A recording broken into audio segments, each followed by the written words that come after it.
Di antara cabang keimanan, apabila seseorang meninggalkan perkara ini, maka itu di antara penyempurna keimanan seseorang.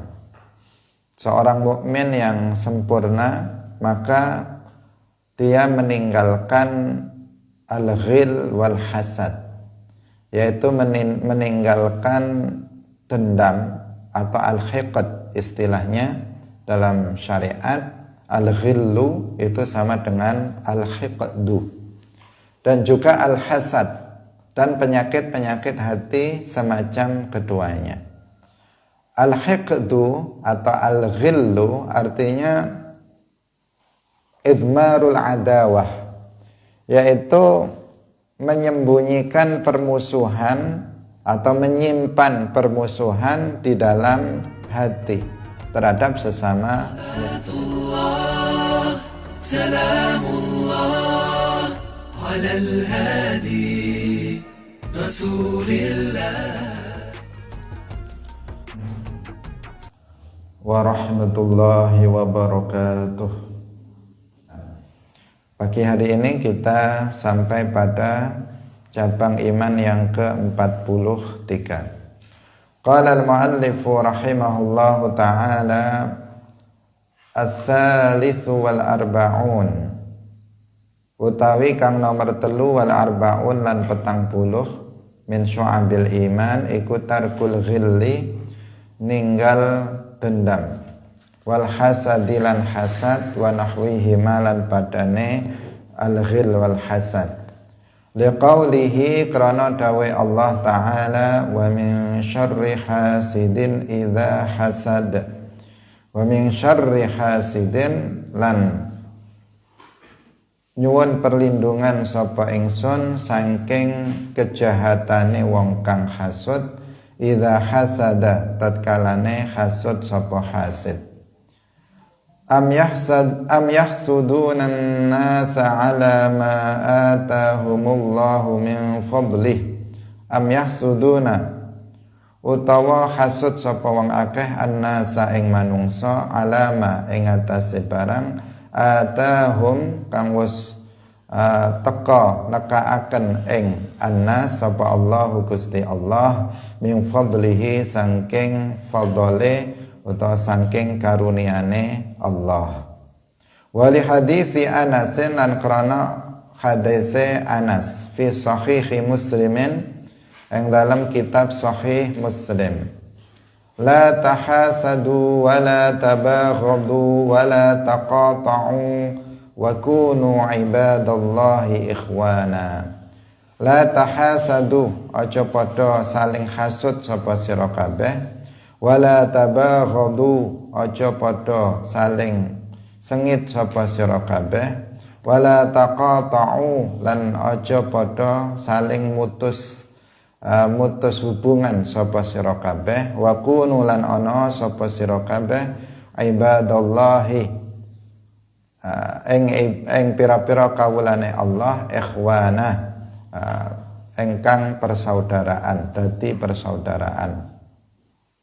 Wa hadithi Anas bin Malik, lan hadise Anas bin Malik fi Sahihil Bukhari, yang dalam kitab Sahih Al-Bukhari, la tabaghadu, aja saling sengit sapa sira kabeh, wala tahasadu, aja padha saling hasud sapa sira kabeh, wala tadabaru, lan aja saling ungkur-ungkuran, tegese musuh-musuhan sapa sira kabeh.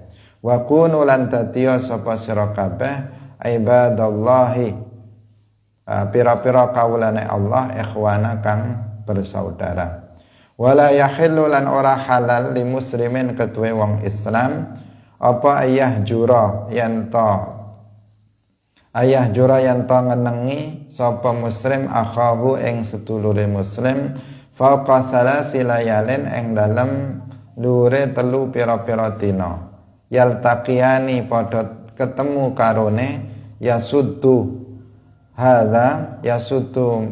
maling sapa hadza iki, wa yasuddulan maling sapa hadza iki, wa khairuhu malan utawi luweh baguse karone iku alladzi wong yabda'u kang mulai sapa wong bisalami kelawan salam.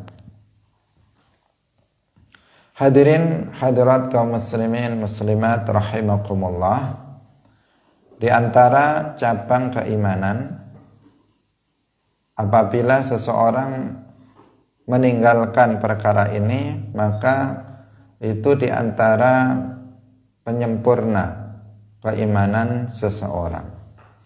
Seorang mukmin yang sempurna, maka dia meninggalkan al-ghil wal hasad, yaitu meninggalkan dendam atau al-hiqd istilahnya dalam syariat. Al-ghillu itu sama dengan al-hiqdu, dan juga al-hasad dan penyakit-penyakit hati semacam keduanya. Al-hiqdu atau al-ghillu artinya idmarul adawah, yaitu menyembunyikan permusuhan atau menyimpan permusuhan di dalam hati terhadap sesama muslim. Ini yang disebut dengan al-ghillu atau al-hiqdu, menyimpan rasa permusuhan di dalam hati. Al-ghillu atau al-hiqdu ini menjadi maksiat, tergolong sebagai dosa hati apabila seseorang itu berusaha untuk mengungkapkan permusuhan yang ada dalam hatinya itu dalam bentuk sikap, dalam bentuk perbuatan, dalam bentuk ucapan. Ini menjadi sebuah maksiat. Apabila hanya ada di dalam hati terbersit rasa permusuhan kepada seorang muslim, tetapi tidak ada tekad dalam hatinya untuk meluapkan permusuhan itu dalam sikap, perbuatan, dan ucapan, maka ini tidak masuk atau tidak masuk dalam kategori dosa. Artinya orang tersebut belum jatuh dalam kemaksiatan. Hanya saja ya dia akan tersibukkan dengan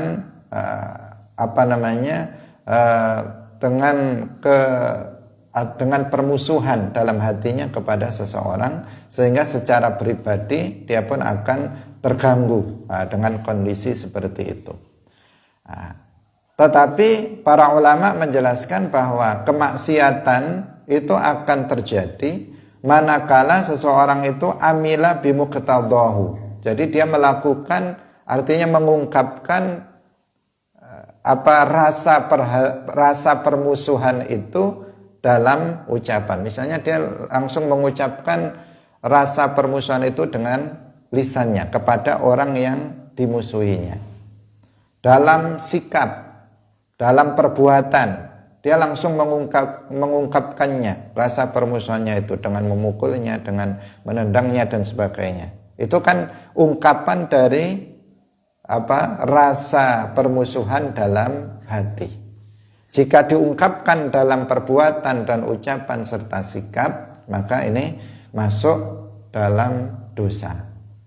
Tetapi ketika masih terbersit dalam hati, saya nggak suka sama dia, saya ada rasa permusuhan dengan sesama, maka di sini belum masuk dalam maksiat. Artinya orang itu belum jatuh kepada dosa.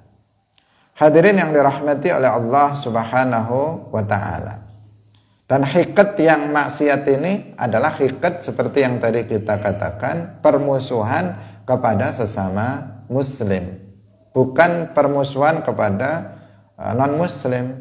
Artinya kalau dalam hati kita ada rasa benci terhadap yang bukan muslim, maka orang tersebut tidak jatuh kepada dosa. Yang dosa itu apabila pertama, orang yang dimusuhinya dalam hati itu adalah muslim, orang Islam. Kemudian yang kedua, itu ada usaha untuk mengungkapkan rasa permusuhan itu dalam sikap, perbuatan, dan ucapan. Hadirin yang dirahmati oleh Allah Subhanahu wa taala. Kemudian yang berikutnya adalah hasad. Nah, hasad ini juga mirip dengan al-ghillu dalam hal seseorang terkena dosanya.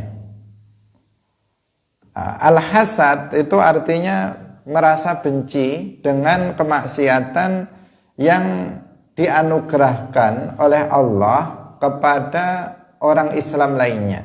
Dia merasa berat dengan kenikmatan yang Allah berikan kepada seorang muslim lainnya, baik itu kenikmatan duniawi maupun kenikmatan dini atau ukhrawi. Allah Subhanahu wa taala seperti yang sudah kita ceritakan dalam pertemuan sebelumnya, itu menganugerahkan nikmat-nikmat yang sangat banyak kepada kita, kepada umat manusia. Kenikmatan-kenikmatan itu ada kenikmatan yang berupa kenikmatan duniawi. Seperti misalnya seseorang kaya raya, diberikan harta yang melimpah oleh Allah, rezeki yang melimpah oleh Allah. Ini namanya kenikmatan duniawi. Misalnya seseorang itu diberikan kesehatan oleh Allah Subhanahu wa taala. Itu adalah kenikmatan duniawi. Diberikan kehidupan, diberikan anak yang banyak, itu adalah kenikmatan duniawi. Diberikan jabatan oleh Allah Subhanahu wa taala sebagai pejabat tertentu, jadi presiden, jadi gubernur, jadi menteri, jadi kepala desa dan sebagainya. Itu adalah kenikmatan-kenikmatan duniawi. Atau dia diberikan wajah yang tampan atau wajah yang cantik jika perempuan. Itu adalah kenikmatan yang berupa kenikmatan duniawi. Kenikmatan-kenikmatan itu adalah murni anugerah dari Allah Subhanahu wa taala, pemberian cuma-cuma, bukan merupakan kewajiban dari Allah Subhanahu wa taala. Karena memberikan nikmat kepada para hambanya itu enggak wajib bagi Allah, tetapi sesuatu yang jaiz bagi Allah. Jika Allah berkehendak, maka Allah menganugerahkannya. Jika Allah tidak berkehendak, maka Allah tidak menganugerahkannya. Ini kenikmatan duniawi. Ada juga kenikmatan itu berupa kenikmatan dalam agama, kenikmatan diniyah.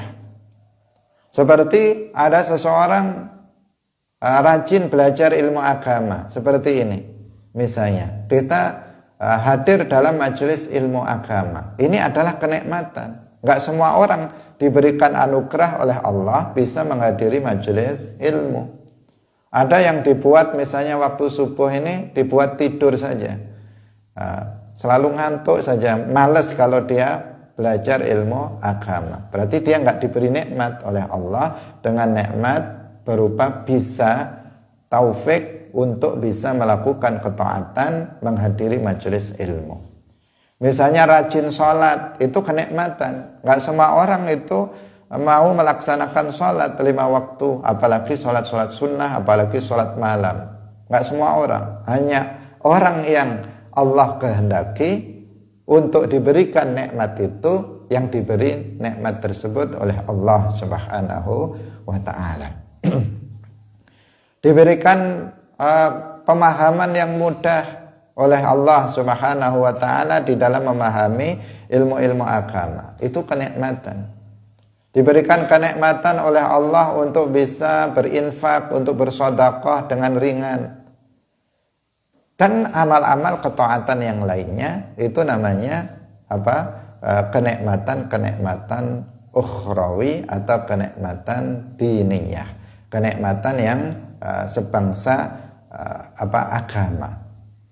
Ini keduanya adalah kenikmatan yang Allah berikan secara cuma-cuma, artinya bukan merupakan kewajiban bagi Allah Subhanahu wa ta'ala untuk memberikannya. Allah memberikan kenikmatan-kenikmatan tersebut, baik kenikmatan duniawi maupun dini, itu kepada orang yang Allah kehendaki.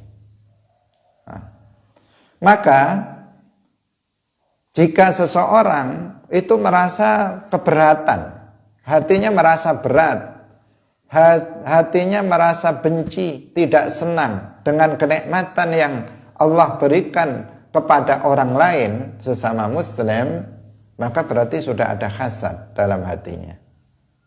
Temannya misalnya pintar dalam belajar ilmu agama, cepat menghafalnya. Ini kenikmatan apa? Kenikmatan dini, kenikmatan dalam agama.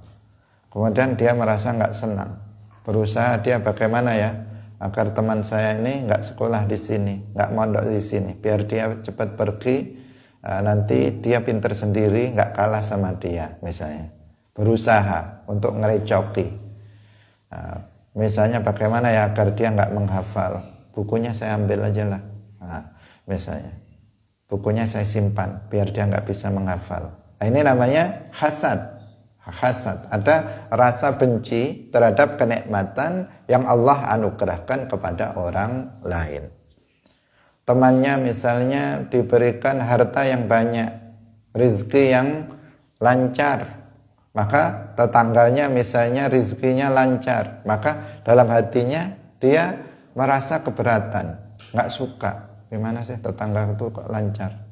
Pengen kenikmatan itu hilang dari tetangganya dengan cara mungkin dibakar aja rumahnya, dia bakar rumahnya, atau dia rusak aja tanaman di sawahnya itu, kasih obat biar mati misalnya, atau dengan cara-cara tertentu dia berusaha menghilangkan kenikmatan yang ada pada orang lain. Temannya misalnya cantik atau tampan misalnya, wah saya kalah tampan, saingan sama dia, gimana ya caranya biar wajah dia rusak misalnya. Dikasih sesuatu dalam bedaknya, itu dalam film misalnya ada, itu biar rusak wajahnya. Itu bisa terjadi, dilakukan oleh seseorang karena apa? Hasad dalam hatinya, ada rasa benci terhadap kenikmatan yang Allah anugerahkan kepada orang lain. Hasad ini hadirin rahimakumullah sangat berbahaya. Tetapi hasad ini menjadi dosa, menjadi haram itu apabila diungkapkan juga. Jika dikatakan wa amila bimuqtadahu, jika seseorang itu berusaha untuk mengungkapkan kebencian dalam hatinya, kebencian terhadap nikmat orang lain dalam hatinya itu dalam sikap, perbuatan dan ucapan. Jika masih tersimpan di dalam hatinya tanpa ada tekad untuk mengungkapkannya, maka itu belum tergolong sebagai dosa bagi dia. Hanya saja secara pribadi, sebagaimana hakikat tadi, secara pribadi dia akan tersiksa, dirinya sendiri akan tersiksa karena menyimpan perasaan kebencian kepada orang lain di dalam hatinya. Namun dia belum jatuh kepada dosa apabila dia belum bertekad untuk mengungkapkan hasud itu dalam sikap, perbuatan dan ucapan. Apabila seseorang sudah mengungkapkan perasaan bencinya itu dalam perbuatan misalnya atau ucapan atau sikap, maka baru dia dikatakan jatuh pada maksiat. Sebagaimana dalam ayat wa min syarri hasidin idza hasad. Ada kata-kata idza hasada. Aku berlindung kepada Allah dari kejahatan orang yang hasud ketika dia hasad. Orang yang ada dalam hatinya hasud, kemudian dia mengungkapkan hasudnya itu dalam bentuk perbuatan, dalam bentuk ucapan, dalam bentuk sikap. Nah, kita berlindung. Kenapa? Karena orang seperti itu sangat membahayakan diri kita. Kalau ada orang hasad terhadap diri kita, maka kita dalam bahaya. Kita dalam bahaya. Kita harus diperintahkan kita untuk meminta perlindungan kepada Allah Subhanahu wa ta'ala. Karena orang yang hasud kepada kita, hasilnya dia akan melakukan kejahatan kepada kita. Bisa dia mencelakai diri kita, seperti yang tadi kita contohkan. Orang yang hasud misalnya terhadap kecantikan seseorang, maka kecantikan temannya bisa dalam bahaya, bisa diusahakan oleh orang yang hasud untuk rusak. Orang yang misalnya hasud terhadap harta seseorang, kita misalnya jadi orang kaya, ada tetangga kita yang hasud, maka kita dalam bahaya. Karena bisa jadi dia akan merusak, akan menghancurkan kekayaan yang kita miliki dengan segala cara. Baik dengan terang-terangan atau tidak terang-terangan di belakang. Kalau ada orang hasud dengan kecerdasan kita, hasud dengan pemahaman rajinnya kita dalam ibadah, rajinnya kita dalam belajar ilmu agama, ada orang hasud tersebut, maka kita juga akan terancam oleh dia. Bisa jadi seseorang diusahakan untuk sakit, jatuh sakit, atau bahkan diusahakan untuk segera mati dengan disantet, dengan disihir, dengan dicelakakan dengan cara-cara baik yang itu sifatnya fisik atau sifatnya yang non fisik. Itu bisa dilakukan oleh orang yang hasad. Jadi orang yang hasad kepada orang lain itu sangat-sangat berbahaya terhadap diri kita. Maka waspadalah dan kita hendaknya menjaga diri kita. Menjaga diri kita dengan cara berdoa kepada Allah Subhanahu wa ta'ala, seperti yang dituntunkan dalam ayat ini, min syarri hasidin idza hasad wa min syarri hasidin idza hasad. Berdoa, ya Allah, a'udzubika min syarri hasidin idza hasad. Aku berlindung kepadamu dari kejahatan orang yang hasud ketika dia mengungkapkan kehasutannya tersebut, karena akan sangat membahayakan diri kita. Hadirin yang dirahmati oleh Allah Subhanahu wa ta'ala. Selain itu juga kita penting untuk menjaga diri kita dengan membaca wirid-wirid tahsin. Wirid-wirid, bacaan-bacaan ayat-ayat Al-Quran dan wirid-wirid yang diajarkan oleh Rasulullah dan para aulia, untuk kita baca pada waktu pagi dan pada waktu petang, habis subuh dibaca, agar kita terlindungi sehari itu diantaranya dari bahayanya orang yang hasad. Dibaca habis maghrib tahsin itu agar kita mendapatkan perlindungan dari Allah Subhanahu wa ta'ala, diantaranya dari kejahatan orang yang hasad.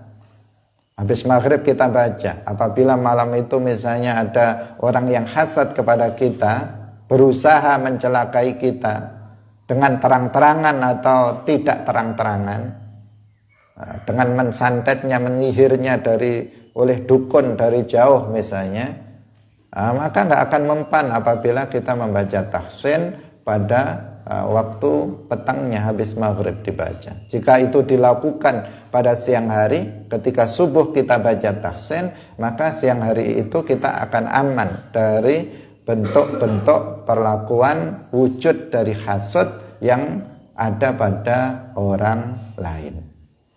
Ini penyakit yang sangat berbahaya. Bukan hanya membahayakan diri seseorang, tetapi juga membahayakan orang lain. Penyakit hasad ini akan membahayakan diri sendiri. Kenapa? Yang pertama, karena itu dosa. Orang yang melakukannya dia akan jatuh kepada kemaksiatan. Pertama. Yang kedua, Kalau kemaksiatan berarti ancamannya azab nanti di akhirat. Yang kedua, dia nggak akan pernah merasa tentram, dia nggak akan pernah merasa senang dalam hidupnya, dia nggak akan pernah bahagia dalam kehidupannya. Yang ada hanya sedih terus, susah, galau. Itu yang akan terjadi di hati seseorang yang penuh dengan hasad. Karena itu harus dihilangkan. Kalau menginginkan kebahagiaan, menginginkan kesenangan, hilangkan rasa hasad itu kepada orang lain. Nah, meskipun hasad itu tidak diungkapkan dalam bentuk perbuatan dan ucapan, sekedar ada kebencian terhadap kenikmatan yang Allah anugerahkan kepada orang lain, maka seseorang sudah tidak akan merasakan ketenangan dalam hidupnya. Yang dipikirkan bagaimana? Gimana ya? Sedih, ada tetangganya misalnya banyak duitnya, sedih. Ada temannya misalnya rajin belajar, sedih. Ada temannya cepat hafalannya, sedih. Ada temannya mendapatkan ranking 1, sedih hatinya. Kok sedih terus? Mestinya dia senang, tetapi karena ada hasad dalam hatinya dia sedih. Ada temannya rajin sholat, sedih dia. Ada temannya rajin wiritan, sedih juga. Bukannya senang tetapi malah sedih. Kenapa? Nggak suka dalam hatinya nikmat itu ada pada orang lain. Tetapi dia sendiri tidak berusaha untuk mendapatkan nikmat-nikmat tersebut. Hadirin yang dirahmati oleh Allah Subhanahu wa ta'ala. Apalagi kenikmatan-kenikmatan duniawi. Temannya lebih keren, dia sedih. Temannya lebih cantik, dia sedih. Temannya lebih tampan, dia sedih. Temannya lebih lebih sehat, dia galau dan sebagainya. Karena ada rasa nggak suka dalam hatinya atas kenikmatan yang Allah berikan kepada orang lain. Maka orang yang hasad sepanjang hidupnya nggak akan menemukan kebahagiaan.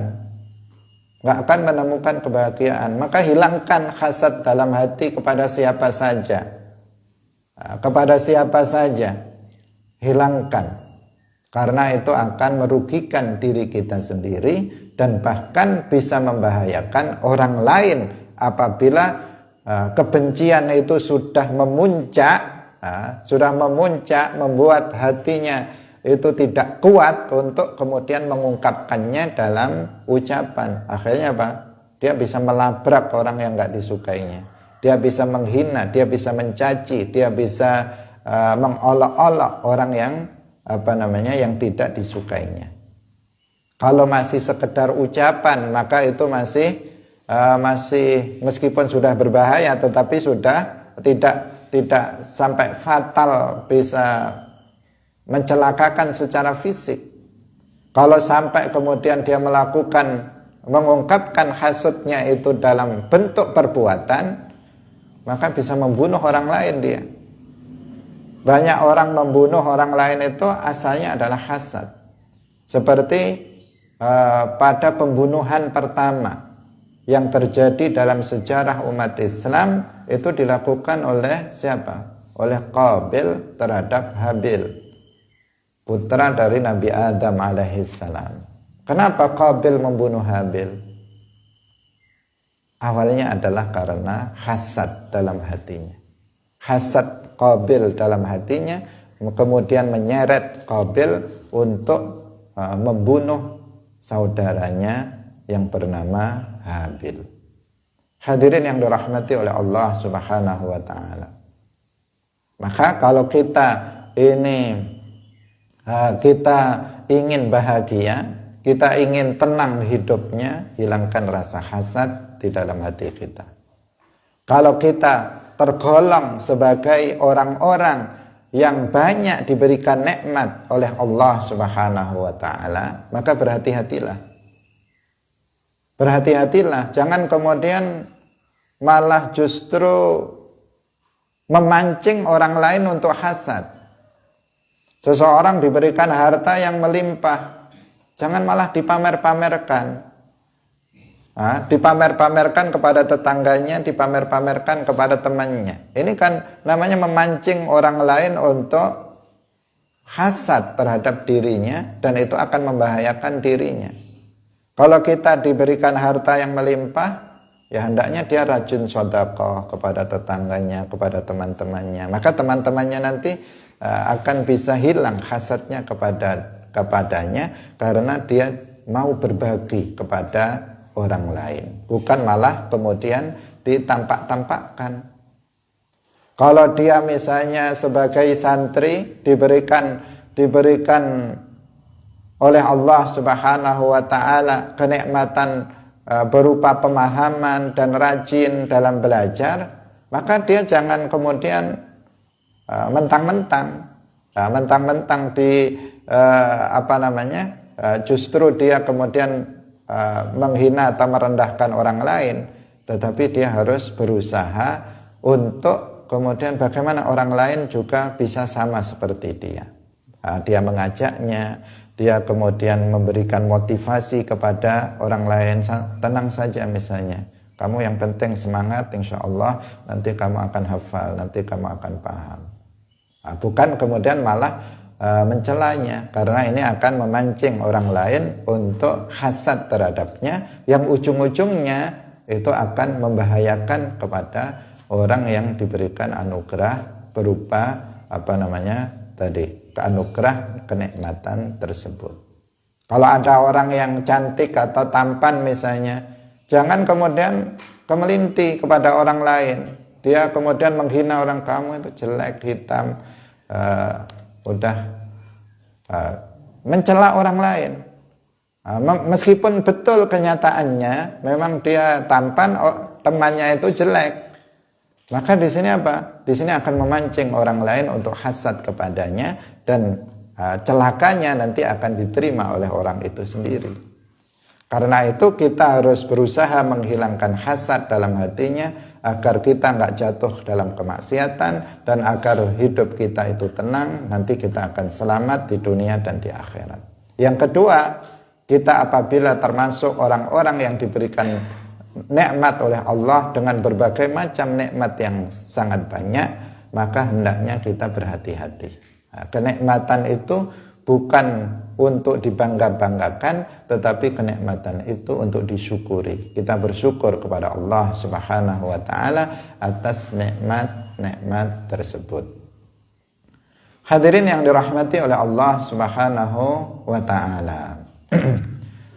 Nah, hasad ini tadi kita katakan dia masuk dalam kategori dosa. Yang pertama, apabila ada usaha untuk mengungkapkan hasad tersebut dalam ucapan dan dalam perbuatan.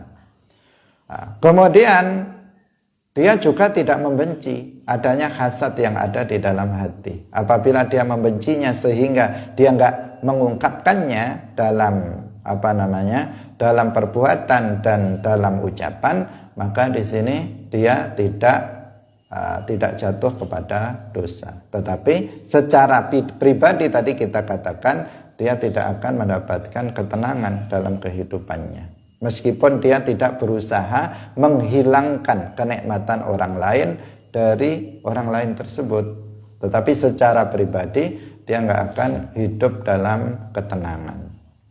Hadirin yang dirahmati oleh Allah Subhanahu wa ta'ala, kenikmatan-kenikmatan yang Allah anugerahkan kepada kita itu semuanya adalah anugerah Allah.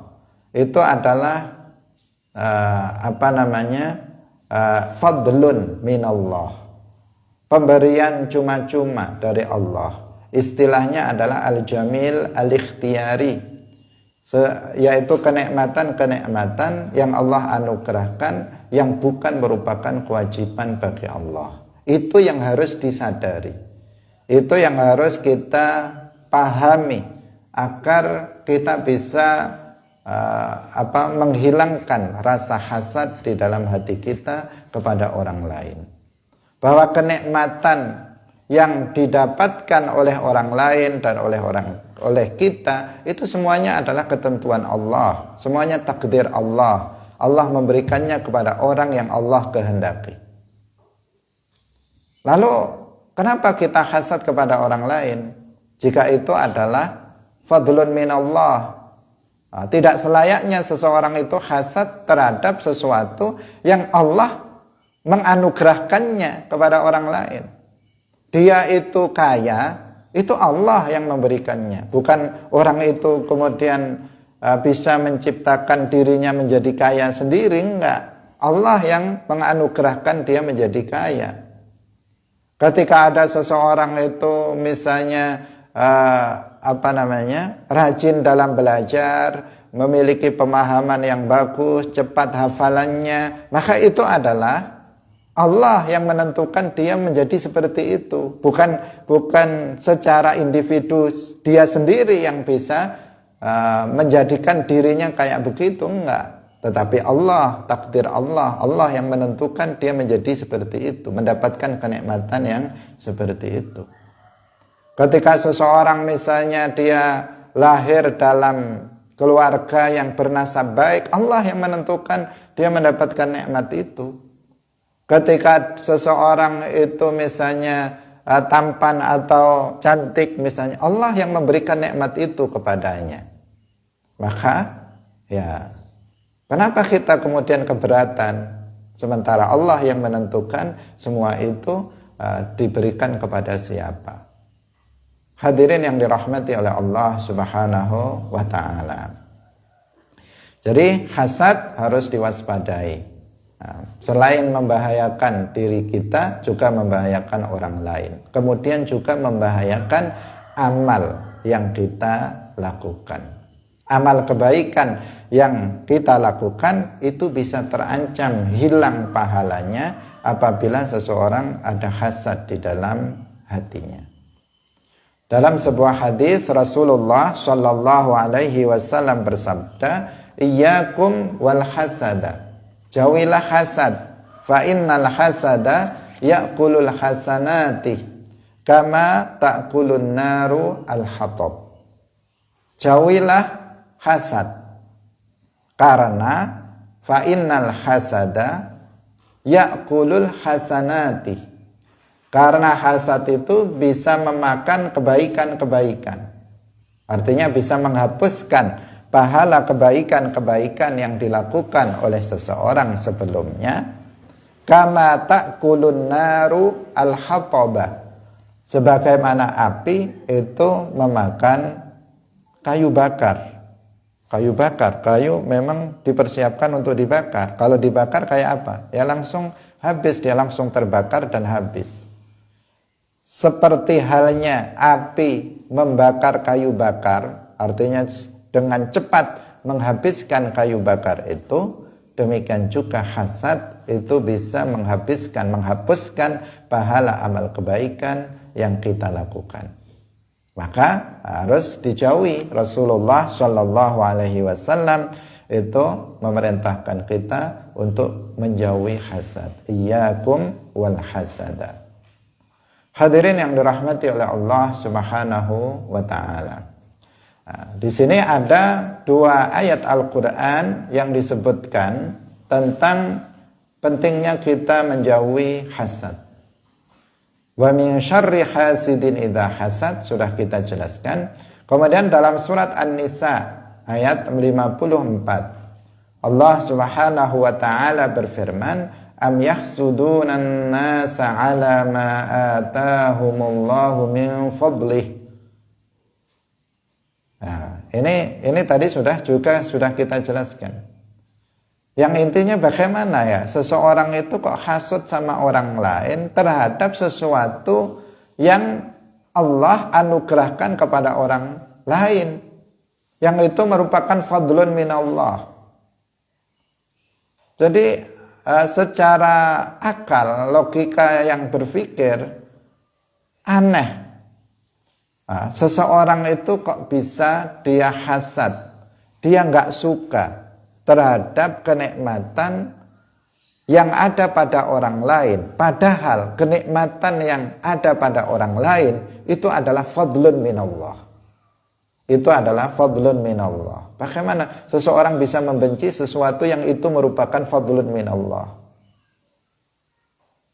Nah, ini maka ya intinya apa? Ya, inti dari ayat ini ya seharusnya seseorang itu tidak ada hasad terhadap kenikmatan yang Allah anugerahkan kepada orang lain.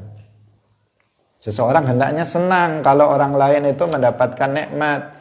Kalau tetangganya misalnya beli mobil, ya seharusnya senang. Alhamdulillah tetangga saya beli mobil, nanti kalau saya mau kemana-mana bisa pinjam. Nah, ya kan?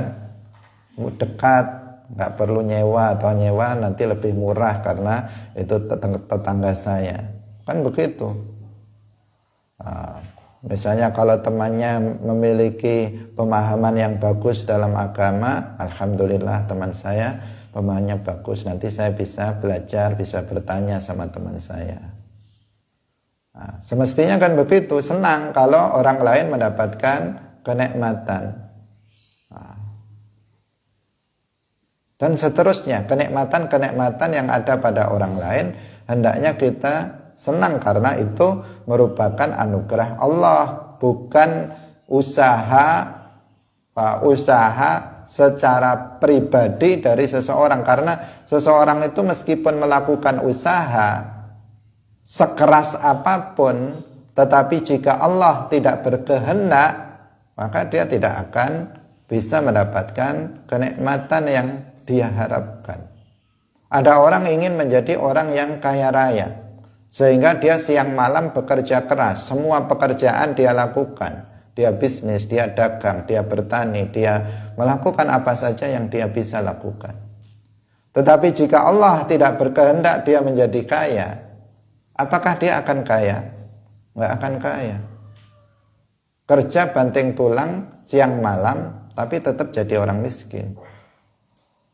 Sebaliknya ada orang yang dikehendaki kaya oleh Allah. Dikehendaki kaya oleh Allah. Dia nggak bekerja, dia bisa kaya. Kenapa? Begitu lahir, bapaknya sudah kaya raya. Duitnya nggak habis dimakan 7 turunan misalnya. Lahir sudah jadi kaya dia, tanpa bekerja. Itu namanya apa? Ya memang dikehendaki oleh Allah, dia menjadi orang kaya. Dia mendapatkan fadlun minallah, berupa kenikmatan duniawi, berupa harta benda. Ada yang seperti itu. Ada ya seperti halnya yang lain-lain, kenikmatan-kenikmatan yang lainnya, kesehatan. Itu kenikmatan yang memang Allah anugerahkan. Ada orang yang sejak kecil sudah tercukupi gizinya, sejak bayi sudah 4 sehat 5 sempurna. Udah makannya yang bergizi-gizi, tapi sakit juga. Ada yang gizinya nggak begitu diurus, pokoknya ada makanan dimakan karena adanya cuman itu, tetapi badannya kuat, badannya sehat. Kenapa? Karena semua itu adalah anugerah dari Allah. Meskipun usaha perlu kita lakukan karena kita nggak mengetahui tentang takdir kita, maka kita melakukan sebab-sebab kaya, sebab-sebab pintar, sebab-sebab menjadi alim, sebab-sebab biar sehat, melakukan sebab-sebab itu. Tetapi kita meyakini bahwa pencipta sebab adalah Allah dan pencipta musabab adalah Allah. Allah itu yaf'alu ma yurid. Allah melakukan apa saja sesuai dengan apa yang dia kehendaki. Fa'alul lima yurid. Kita memiliki kehendak. Allah itu juga memiliki kehendak. Dan kehendak Allah itu jika sesuai dengan kehendak kita maka akan terjadi. Tetapi jika kehendak kita nggak sesuai dengan kehendak Allah, maka apa yang kita kehendaki tidak akan terjadi. Wa ma tasyauna illa ayyasha Allahu rabbul alamin. Nah, tidaklah kalian itu berkehendak kecuali jika Allah Tuhan alam semesta itu berkehendak. Artinya kehendak kita itu di bawah kehendak Allah Subhanahu wa taala. Nah, sehingga ada orang yang mengungkapkan dengan ungkapan ana urid wa anta turid wallahu fa'alul lima yurid. Nah, saya menginginkan sesuatu, kamu juga menginginkan sesuatu, tetapi Allah itu melakukan apa saja sesuai dengan apa yang Dia kehendaki. Tidak sesuai dengan apa yang saya inginkan, yang saya kehendaki, juga tidak sesuai dengan apa yang kamu kehendaki. Tetapi Allah melakukan apa saja sesuai dengan kehendaknya. Jika ketepatan sama kehendak Allah dengan apa yang kita kehendaki, maka apa yang kita inginkan, apa yang kita kehendaki akan terjadi. Karena itu, karena segala sesuatu yang terjadi di alam semesta ini terjadi dengan kehendak Allah, dan kenikmatan yang didapatkan oleh seseorang itu adalah kenikmatan dari Allah yang merupakan fadlun minhu, min ghairi wujubin alaihi, yang bukan kewajiban baginya, maka tidak seyogyanya seseorang itu untuk memiliki rasa hasad di dalam hatinya terhadap kenikmatan yang Allah anugerahkan kepada orang lain. Sangat aneh jika itu terjadi pada seseorang, adanya hasad terhadap nikmat yang Allah anugerahkan kepada orang lain. Hilangkan hasad dari dalam hati kita, maka kita akan senang. Kemudian kemudian hadis Anas dalam kitab Sahih Muslim. Beliau bersabda, la tahasadu wa la tabaghadu wa la taqata'u wa kunu ibadallahi ikhwana. Janganlah kalian itu saling hasud satu sama lain. Ini merusak hasud satu sama lain. Kalau dalam satu keluarga, anggota keluarganya saling hasad, habis, hancur keluarga itu. Kalau dalam satu kampung, warganya saling hasad satu dengan yang lain, hancur kampung itu. Jika dalam satu pondok pesantren, misalnya santrinya saling hasud satu dengan yang lain, gurunya saling hasad satu dengan yang lain, hancur lembaga pendidikan itu.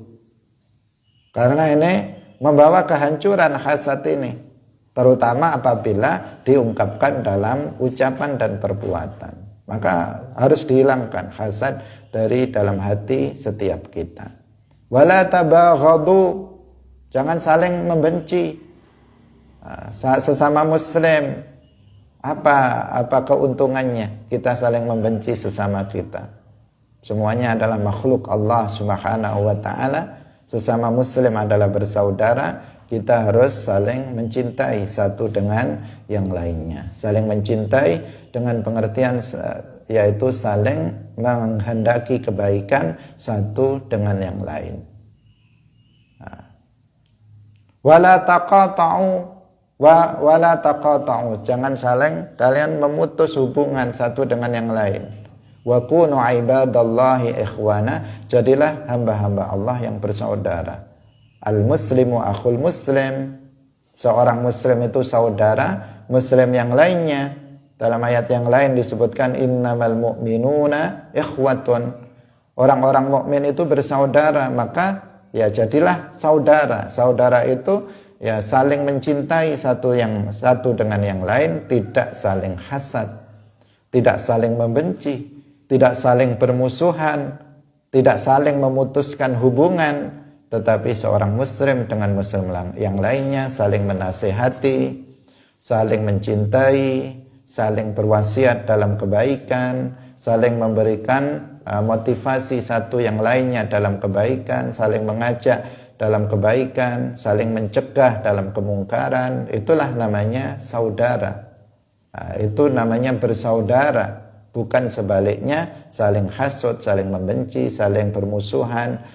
Ini adalah bukan sifat orang-orang yang bersaudara.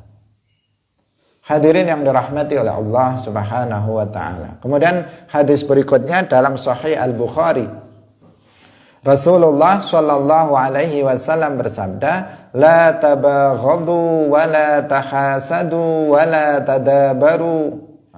Maknanya sama dengan hadis yang tadi. Janganlah kalian saling membenci, jangan saling hasud, jangan saling bermusuhan. Tadabaru itu saling membelakangi, artinya jangan saling bermusuhan. Wa kunu ibadallahi ikhwana. Jadilah kalian hamba-hamba Allah yang bersaudara. Artinya hilangkan sifat-sifat tadi, tetapi diganti dengan sifat-sifat yang menunjukkan bahwa seseorang itu bersaudara.